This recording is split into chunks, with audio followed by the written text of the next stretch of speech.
Imagine dedicating 7 years of your life to pursuing a dream that takes you across the most remote and awe-inspiring places on the planet.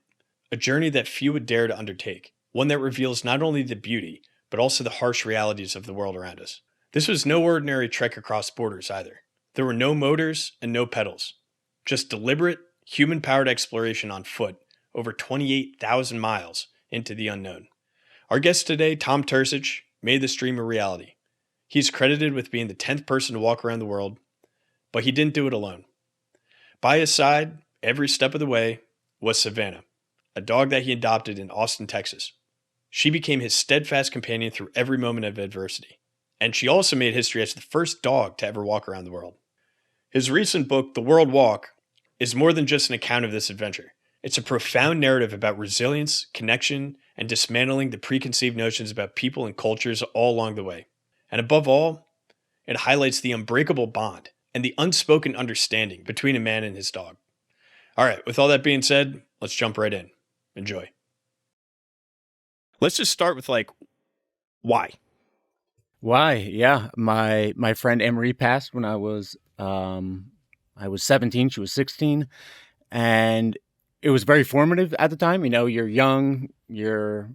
I knew of death intellectually. You know, people die, but it wasn't until she died that I knew someone close to me, and it was just very formative. And then I had to sort of integrate the idea of death. You know, the foundation of my philosophy was rocked, and then I had to integrate, what do I do with the brevity of life? I have this little bit amount of time here. I can go at any moment. And so then I started really reflecting on, what do I value? And say I have 20 years or 80 years, whatever it is, what do I want out of that? And ultimately I came to the answer, that I wanted to travel, wanted to be forced into adventure, wanted to understand the world. And then ultimately that led me to the World Walk. I found Carl Bushby and Steve Newman, these two guys who had walked around the world. And that seemed to solve everything that I wanted out of life. And I didn't have any money. I was dead broke, and walking was a cheap way to do it.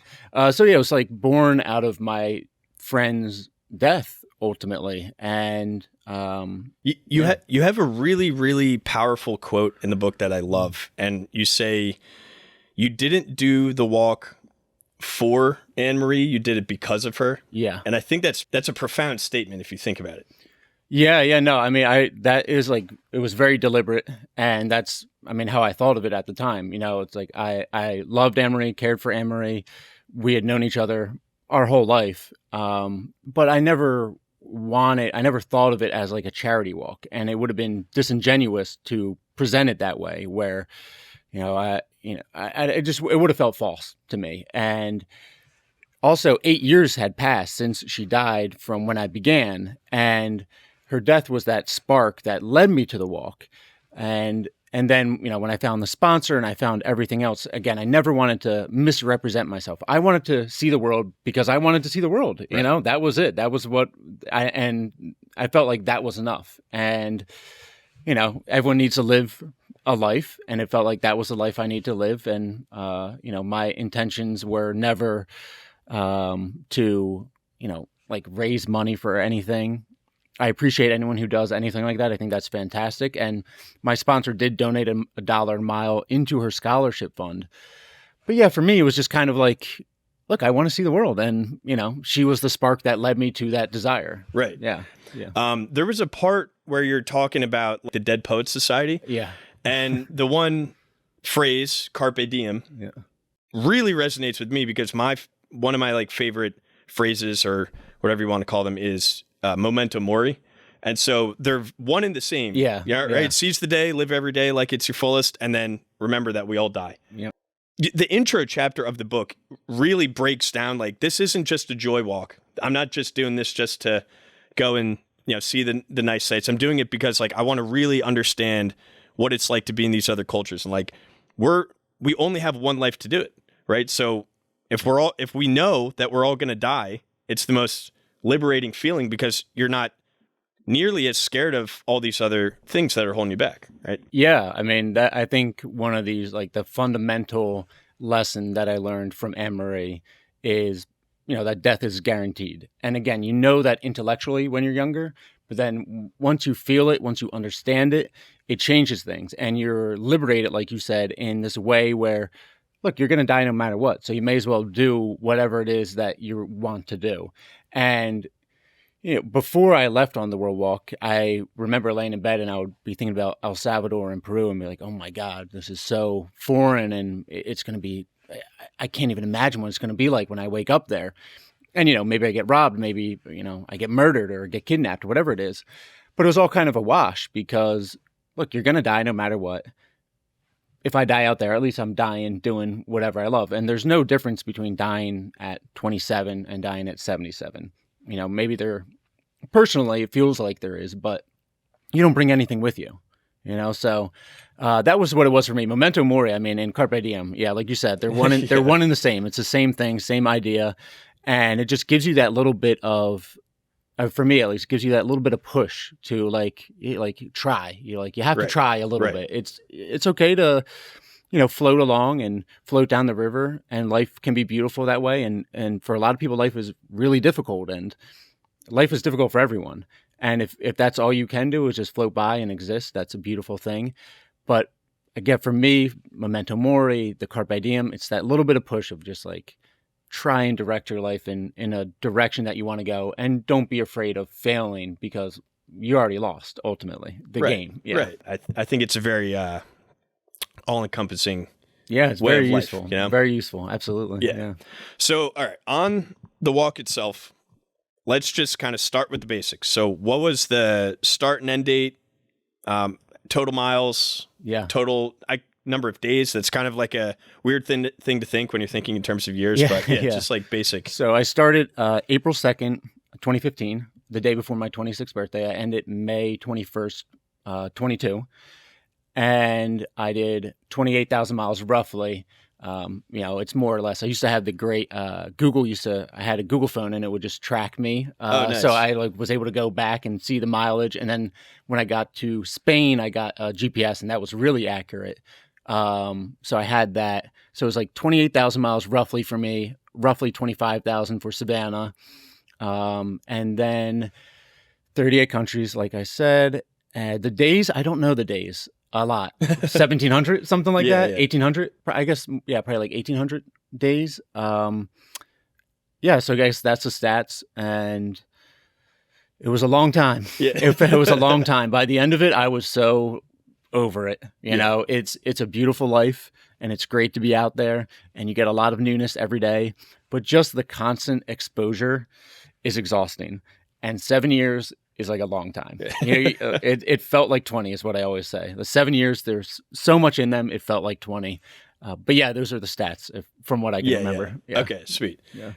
And so I will let the viewers read the book themselves, so I don't want to give too much away. But there are I have 4 questions of things I wanted to ask you. So yeah, Mr. Ed and Rob. Yeah. It's like yin and yang, 2 polar opposite people. Mm-hmm. Obviously, they don't know who these people are. Who are they, and why are they? How do they impact your perspective on the world? So the interesting thing when you're writing, when I was writing the book, I have 5 journals of, I guess maybe 6 journals of my notes that I kept throughout the walk, and I always kind of had in mind that I would write a book eventually, and so I kept details and pretty detailed journals. And Mr. Ed, I met very early on in Maryland, and just a very friendly guy. He'd seen me on the news, and he helped me out. He brought me some food and suggested I sleep at a church, which was game changing at the time because I was having a difficult time finding anywhere to sleep. And, it's a lot of stress when you're looking for somewhere and you don't know where to hide away. You don't know what you can kind of get away with. And so he introduced me to church, or his wife did. And I was also it was only a week in or so, maybe a couple weeks in. And I was just beaten down already. And it was a cold April. It was rainy. I had so many blisters. I had so many cramps. I was already losing toenails. I missed everyone. I'm like, what am I doing out here? This is crazy. I'm only a few weeks in, and I have the whole world ahead of me, and I'm exhausted. And he was just this kindness that I needed to sort of reassure me that, the world had my back a little bit, or that people had my back, and maybe just a little bit of community I needed as well. I needed to feel like that I wasn't totally on my own. And so he went out of his way really to just offer some kindness, and I needed it at that point. And over the years, I was shown a lot of kindness, like everywhere I went, every country, constantly, people giving me food, giving me water, putting me up for the night. But Mr. Ed was the first real, like, poignant moment where I was at a low point, and he helped lift me out of that. Yeah. And for the structure of the book, I go through all my journals, and there's a lot of moments like that. But what I try to do in the book is show my growth, basically, from, really naive suburbanite to world traveler. And his was a poignant moment because I was so low, and his help came out of nowhere. And then, in the book immediately after that, it's Rob, who's kind of a very different character and isn't quite as generous and reassuring. And I get into this weird situation with him. And in the book, it really demonstrates, I think, this bubble I grew up in. I was untested. I was soft. I didn't have any real defense mechanisms, like psychologically defense mechanisms, how to defend myself. And so the two characters, the two people there are like these two faces of, the people, the two sides of the world. And you always get people that help you, but also you have to protect yourself as well. Like, that's a real thing. And ultimately it led me to getting Savannah in Texas. And I wouldn't say it was because of Rob necessarily. I had a couple weird interactions like that, and I kept thinking, man, it'd be nice to have a dog that could listen while I slept and, maybe sense people. I definitely got that from Rob, where I was like, it'd be really nice to have a dog that could, get a vibe. And Savannah actually would have been terrible at that. She was so friendly. She's just like, that wouldn't have worked out at all. But yeah, the two characters early on are just basically trying to, like, demonstrate, first off, the two faces of the world, and then show when I am naive, sometimes you get people that are ready to help you, and sometimes you need to learn a tough lesson and learn how to defend yourself. Do you think there's more Robs in the world or more Mr. Eds? More Mr. Eds, like, by a mile. Like, It's not even... The Robs are a small percentage, yeah. But you have to... It's like when I carried all these things, and ultimately everything was a weight. And I constantly, and I'm pushing up these mountains and these hills, and I'm thinking, okay, like, what can I get rid of? Because this weight is something maybe I can cut, maybe I can't cut, and it's going to save my legs just a little bit of effort over 10,000 steps or, 100,000 steps. And there are, like, I carried this axle with me, a spare axle, and it weighed a ton, and I never ended up using it. But it's the kind of thing that it's like, if it did go wrong, man, I really wanted that. And same thing with, like, the Robs of the world, where it's like, probably nothing's going to happen, but when something does happen, you hope you have, like, some defense mechanisms built in where you can get yourself out of the situation. Right. Yeah.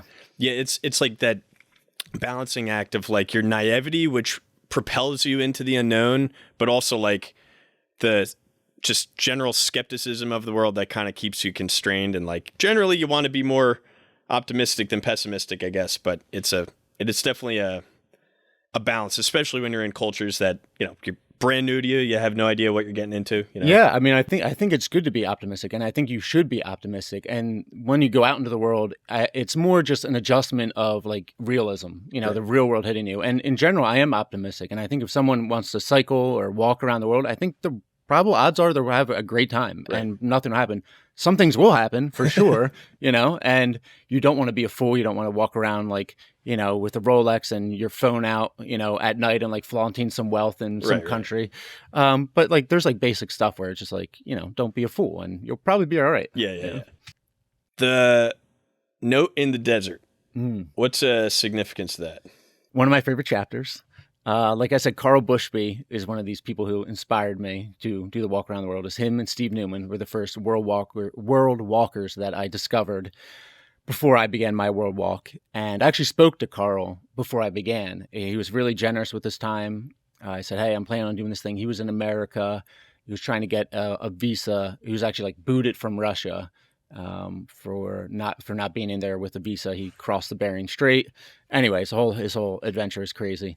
And so he's in the U.S. walking to the Russian embassy trying to get a visa back into Russia. And so he was around, and I spoke with him. He was very generous with his time, and he basically, the advice he gave me at the time was like, I wish I did more social media. It's like do social media would be really valuable. So that kind of got me on Instagram, which has expanded a lot of things for me. But for me, he was like this. I was 17 when I found him, and there's this photo of him in the desert. I don't know if you've seen it, but he has a cart attached to his waist, and he's totally wrapped up. He's got the glasses on. He's got, the shawl around his mouth. And it's just like such a badass picture. Yeah. It's like, whoa, man, that is what I want. That was the ideal of an adventure for me. So I kind of like latched onto him and at least that idea. And then years later, I have a photo similar where I'm up in the Chilean Andes. This woman randomly was like driving by, and she was a photographer there to photograph the flamingos. And she took this photo of me, and it's very similar to the one I have of Carl. So I kind of lived this full circle. But yeah, Note in the Desert is walking the desert is really beautiful, and it's really introspective. You just have a lot of time with yourself. Right. But it's also really, really boring. And when I was in the northern desert of Peru, I just had months there in the desert, and I had my friend, a fraternity brother, who was offering a place to stay for a month in Lima, and I knew it would be, the land of milk and honey where, they're pretty wealthy. We go to his parents' vineyard, maybe we go to the beach, we'd be having ceviche around the city. And so I'm walking this desert, and it's really sparse, and I'm just dirty all the time.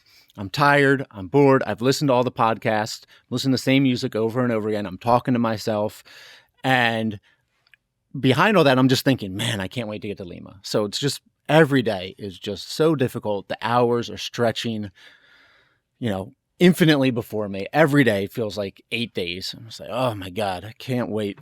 Just like a little further.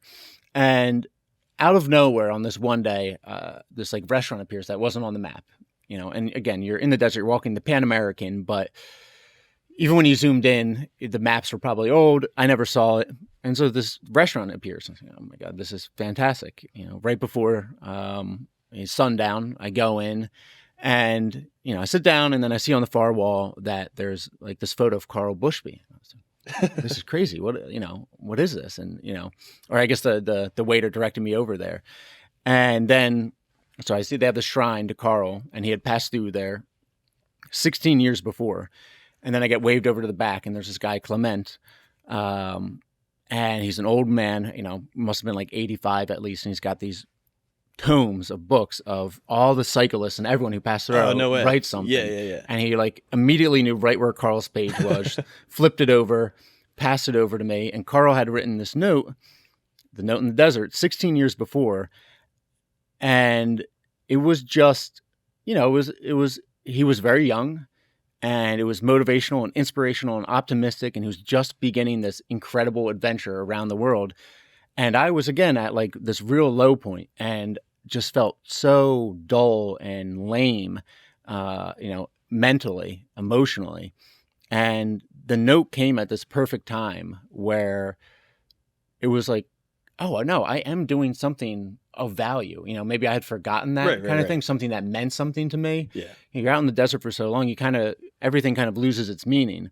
And then with Carl's note, all that meaning came rushing back. And I was like, oh yeah, I remember why I'm doing this. I remember how crazy this is. I remember that photo of Carl pushing his car through the desert. It was like, I'm doing the same thing. Like, this is amazing.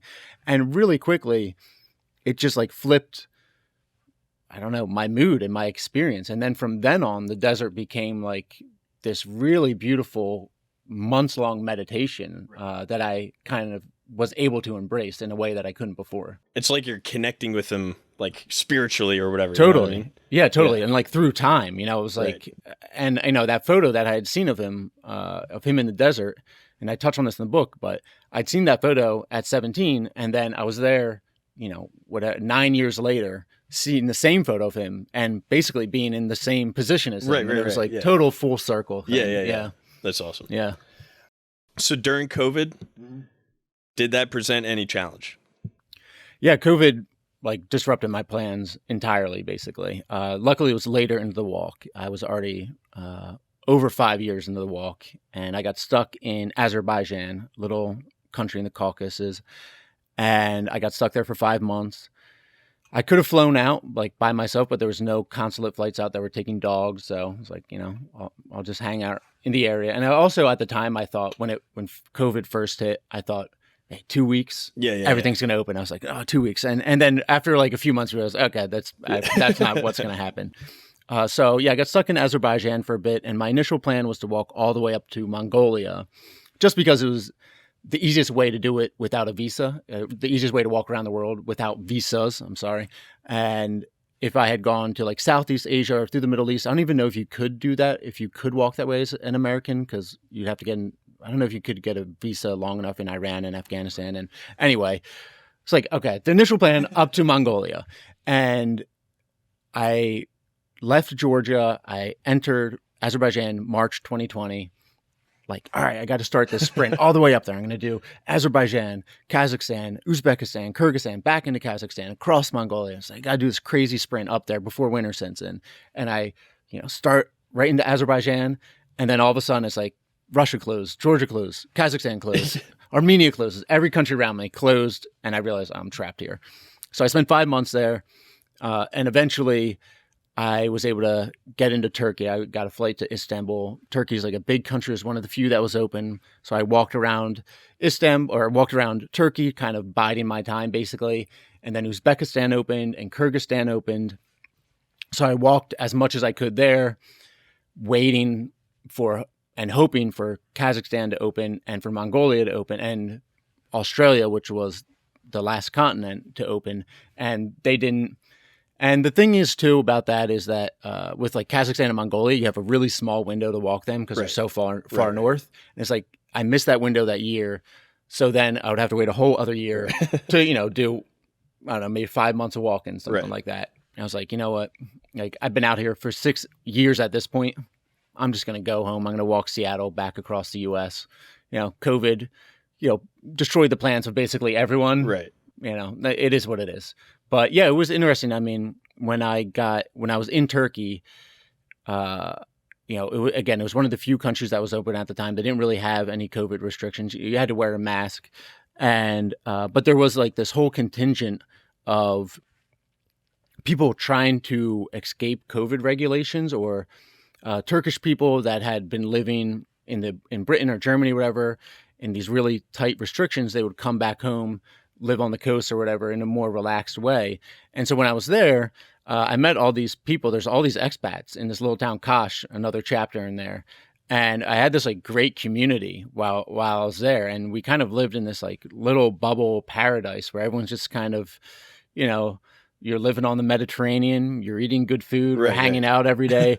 COVID doesn't really exist because you're in this little town, and if it did break in, kind of everyone knew about it, and then you kind of shut yourself away for a little bit, and then it'll die off, and okay, now we're kind of back again. So yeah, it worked. I mean, for me, it worked out, poorly in the World Walk sense, but it gave me a few really nice months, and some of my closest friends now in Kash. Yeah, it's funny because that's actually how I found out about you, because there was some headline. This is, like you're saying, it was like peak COVID, everyone's losing their mind. And I see this article, like, New Jersey guy walks around the world, gets stuck in Azerbaijan. I'm like, what the hell? Like, what is this guy doing? And then with this dog, and I was like, oh my God. So yeah, kind of ironic how it all kind of works together. Yeah. All right, let's talk about the star of the show. Yeah. Savannah. Yeah. I'm a huge animal lover. I have a dog. I have unconditional love for that dog. But that dog and I just kind of go on little walks every day, and I try to give her the best life I possibly can, but obviously she's not walking around the world. What's the bond that you and Savannah had? It's like incomparable. She was the only one that was out there with me. I was the only one that was out there with her. And we grew up in a way. We like grew up together on the road, and especially in Central America, where I had just adopted her in Texas, and then we entered Mexico, and we're going down Central America, and I didn't know what I was doing. And she's a puppy, and it's very dense, and I'm learning a new language and having difficulty finding places to sleep and navigating new culture for the first time. And it was her that was beside me, that she was learning to walk 24 miles a day and listen to me and kind of cut our way through these cities. And, we had forged just from that first year, the bond was incredible. And then it went on for another 6 years of like every night, we camp in some strange place and it's me and her taking in the world together. Or, we would, get into a restaurant or get into a hotel after like, days of walking and days of heat, whatever. And, I knew how exhausted I was. So I knew how exhausted she was. And it just built this, like, I have this incredible, like, respect and awe for her. It was kind of like, you can't see yourself from the outside, but every once in a while I have this thought where it's like you walked like down, that is insane. Like you walked down the Americas, like that is such a ridiculous idea. Right. But I did have that with her, where I would I'd be laying in a bed in a hotel room, just like all my muscles throbbing, and she was on the other bed with her head on the pillow, and I'd be like, man, she is such like a beast, like trooper, trooper, yeah. And her legs are tiny, and she's probably walking twice as far, going scent to scent. And yeah, so the bond was just like, again, it's in the book, but it's like beyond any love or respect. It's more like awe ultimately, and we just shared something that maybe in the history of humankind and dogkind is unique. Right. She's the first dog to walk around the world. And we walked together, 24 miles a day, pretty much every day for like 5 years of like total time, actually. 7 years, whatever, but like 5 years of actual walking. And so the bond is just, it's just like nothing else. It was such a beautiful transition you outlined of when you first started, like literally first adopted her and crossed the border. And there's a part where I guess you call your mom or text your mom or something, and you're like, I can't do this. I'm giving up. Like because she was really scared of cars in the beginning. And so it was really hard to walk her. She wouldn't move. And like every time you tried to make like a little progress, it seemed like she would digress. And your mom's like, you signed up for this. Like, it's your responsibility. Like, if you didn't think you could do it, you shouldn't have adopted her. And you kind of have this moment of like, all right, let me just take bite-sized approach here, day at a time. And I can't remember if it was in Mexico or Texas, but you're like, there was a point where you realized after a week, you're like, wow, she like gone a little bit farther than she ever has. And like, she's not really scared of cars anymore. And there was kind of this like transformation. And then eventually, like, you didn't even have any question about it whatsoever, because you knew, like, she has completely transformed from the awful circumstances of her upbringing to where she is at that point, Yeah. And it just seemed to continue to grow throughout the whole journey. I mean, at the beginning, it was, like, I was so on fire with the idea of walking around the world and proving that I could walk around the world that, like, the first year I basically walked 24 miles every day. I'd stopped a few times, but really it was relentless. And when I got Savannah, I couldn't walk 24 miles a day, and I was trying to, and then also trying to train her. And I had that conversation with my mom, and she said basically, you need to adjust your like perspective, your focus, your priorities. And so, oh yeah, okay, like you're not gonna be able to walk 24 miles a day, but just for a little bit, you have to get her up to training. And so, yeah, then I started training her for like 3 hours a day, in the morning, later on, like whenever I would take a break, I would just stop for an hour, I'd train her. And then I started really seeing the progress. And she had this real fear of cars, where in the beginning, I was like, oh my God, like we're just around cars all the time. Right. We're walking on these roads. This is like the one fear that it's a very useful fear, but it's really not useful when we're trying to walk every day like this. And gradually that just wore out of her, I think, from just like exposure and just hearing them. And, she was a puppy. They found her on the side of the highway. She got over it. And yeah, but by the time we got into Mexico, she was walking the full 24 miles a day with me, and, wouldn't have it any other way. I would put her in the cart and she would just hop back out. And she's like, no, we're walking. I'm hyped to be walking. And yeah. And then I remember like in Peru and in Chile, I had her hair cut pretty short because we were in the desert. It's hotter.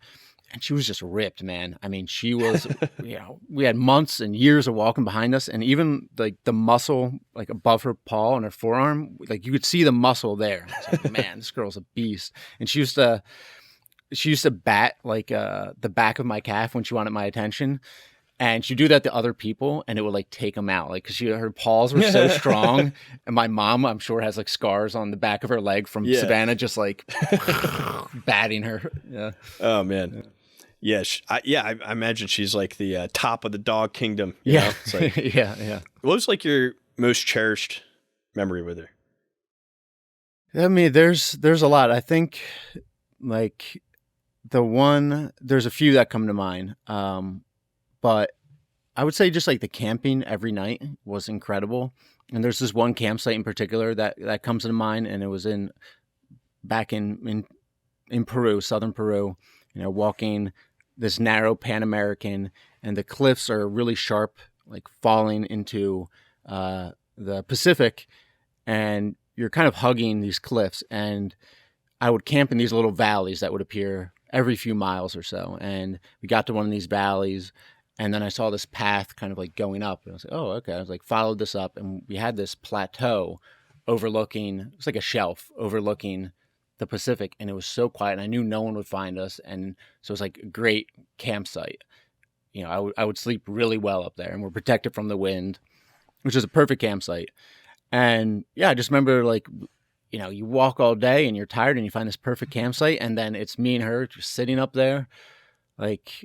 And I had this moment all the time, especially at night, when you'd find these campsites and you're able to take in how far you'd come, and you'd be like, man, we did this together, another day behind us kind of thing. And it was just nice to have a companion there to share it with. For sure. Yeah. Someone to share all the memories with.